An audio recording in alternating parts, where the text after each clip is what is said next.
सत्य करून दाखवलं आणि माझे 1000 रुपये वाचवले, त्याबद्दल आभार.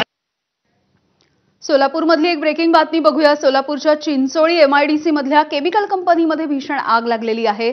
सुदैवानं कुठलीही जीवितहानी झाली नाहीये. मात्र कंपनीमधून अजूनही या स्फोटांचे आवाज येत असल्याचं कळतंय. गेल्या साधारणपणे अर्ध्या तासापासूनची ही दृश्य आपण बघतोय. अग्निशमन दलाकडून आगीवरती नियंत्रण मिळवण्याचे प्रयत्न सुरू आहेत. आफताब शेख आमचे प्रतिनिधी माहिती देतील. आफताब,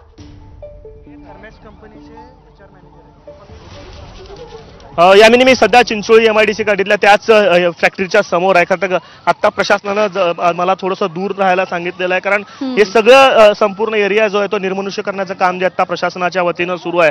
जवळपास 1 ते 1.5 किलोमीटर पर्यंतचा संपूर्ण परिसर जो आहे तो कंपनीनं प्रशासनानं आता निर्मनुष्य केलेला आहे. आगीची दृश्य या ठिकाणी आपण बघताय. भयावह अशी परिस्थिती जी आहे ती या ठिकाणी आपल्याला पाहायला मिळतात. प्रत्यक्षदर्शी जे आहेत ते आपल्यासोबत या ठिकाणी आहेत. काय नेमकी घटना घडली? तुम्ही सगळ्यात आधी होता या ठिकाणी, काय नेमकी परिस्थिती होती? जवळपास 4:15 वाजता या ठिकाणी पहिल्यांदा स्फोट झाला.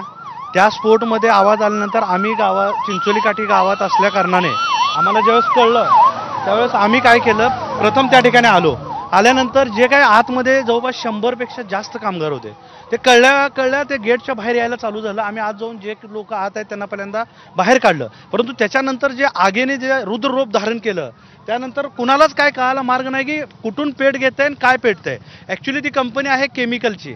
हजार्डस केमिकलचे ड्रम आहेत तिथं. आता 2 तास उलटून गेलेत तरी देखील केमिकलचा बॉम्ब एवढा मोठ्या प्रमाणात आहे की जवळपास 1 किलोमीटर 2 किलोमीटरच्या हद्दीतल्या लोकांना कळे नाही की कुठं काय झालंय. आणि पूर्ण आकाशामध्ये असे ढग तयार झालेत.